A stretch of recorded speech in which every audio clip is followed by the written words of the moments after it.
जो बॉयज़ भी माशाल्लाह हम्म। 25-26 की उम्र में उनकी भी शादियां हो जाती हैं, तो उनमें भी कोई हार्मोनल चेंजेस या आफ्टर मैरिज कोई इस तरह के मेजर चेंजेस आते हैं? हार्मोनल चेंजेस तो जो उसमें आनी थी। हाँ, उसको एक काकी मिल गई है तो हमारे लोगों में तो ज़्यादातर लोगों का या बच्चों का ख्याल ही ये होता है। और जितनी लेट शादी हो रही होती है, ऊपर से अगर उसने वाकई सच्ची मुच्ची रोज़ा रखा होता है तो वो तो समझता है कि सारा शादी शायद सिर्फ एक सेक्स मशीन मिल गई है उसको, हालांकि बेवकूफ़ी होती है या उसे नहीं समझ होती। इसमें भी नेचर ने बिल्कुल आपकी हर चीज़ डिसाइड की होती है, तो आहिस्ता आहिस्ता बैलेंस हो जाते हैं। लेकिन 25-26 या लड़के जिसकी शादी लेट होती है, जिसको तरसा के चीज़ मिली होती है ना, उनकी कदर बड़ी होती है, ठीक है। लेकिन काकों की फ़िज़िकल फ़िज़ीक और वो सारा कुछ कंप्लीट उनका भी 20-30 में फ़ाइनल विगर आ गई होती है।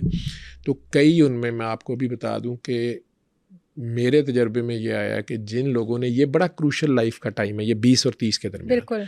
जिन्होंने ये जवानी आने के बाद 30-35-40 तक जिन्होंने एरोगेंस में लाइफ गुजारी है, मैंने उनको 40 तक मुंह की खाते और फेलियर के तौर पे देखा और तकलीफ़ों में देखा है। जो अपने हाथ से उन्होंने बोया है वो उन्हें काटते देखा है। जिनको मैंने इंतहाई हम्बल देखा है, चाहे वो हाई अचीवर्स हैं, उन्होंने डिग्रियां भी अच्छी ले ली हैं, उन्होंने अच्छा कैरेक्टर अच्छा था, लेकिन उसके बावजूद वो बहुत हम्बल थे अपने एल्डर्स के साथ, अपने टीचर्स के साथ, अपने सीनियर्स के साथ, जनरल मुआशरे के साथ, अपनी बीवी के साथ, अपने पेरेंट्स और इन-लॉज के साथ।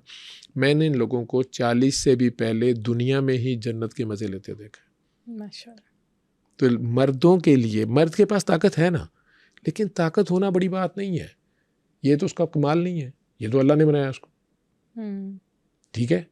तो उस ताकत को कंट्रोल करना और जुडिशियसली उसको यूज़ करना, ये है असल कमाल। तो वो अगर उस ताकत के होते हुए वो कमा के ला रहा है, वो बेसिकली मेरा रिस्क जो है वो मेरा नहीं है, वो मेरी बीवी, बच्चे, माँ बाप, बहन भाइयों के लिए है। मैं सिर्फ एक डिस्ट्रीब्यूटर हूँ। लेकिन एक बंदा मैं ला के अपने माँ बाप, बहन भाइयों के साथ या अपनी बीवी बच्चों के साथ शेयर कर रहा हूँ और उन्हें कह रहा हूँ बड़े प्यार से और खामोशी से, और उसमें बिल्कुल नहीं शो कर रहा कि मैं उनके सर पे कोई एहसान कर रहा हूँ, बल्कि उसे अपनी ड्यूटी समझ रहा हूँ, उसे एक ऑनर समझ रहा हूँ कि अल्लाह ने मुझे ये मौका दिया। उसकी जगह एक भाई जो है वो ला के जताई भी जा रहा है सबको, मैं ही करूं, मैं लेकर ठीक आता है, हूँ, ख्याल नहीं करते। या उन्हें कह रहा खाओ याशी करो, तुम भी ये गाड़ी में बैठ के देखो ये कैसी होती है, ये वो।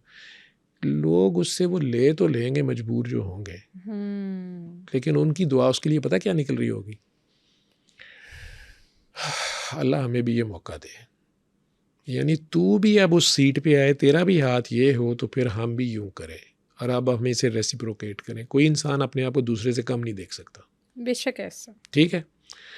तो ये दुआ की जगह बद्दुआ ले रहा है, बिल्कुल सही ठीक है। है। और सूनर और लेटर इसका हाथ ऐसे होना ही होना है, गुरूर का सर नीचा होना ही होना है, ठीक है। एरोगेंस जो है ना वो आखिरकार उसने कहीं ना कहीं नीचा, हर पहाड़ से ऊपर कोई पहाड़ निकल आना है, ऊँट ने किसी ना किसी पहाड़ के नीचे आना ही आना है।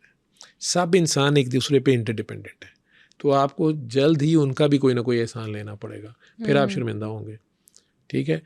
तो जिन लोगों ने, जिन मर्दों ने आजिज़ी के साथ, ताकत होते हुए, ब्यूटी होते हुए, सेल्फ सफिशिएंट होते हुए बांट के खाया है और प्यार से खाया है, दोस्तियाँ निभाई हैं, प्यार निभाया है, वो ज़्यादा कामयाब है।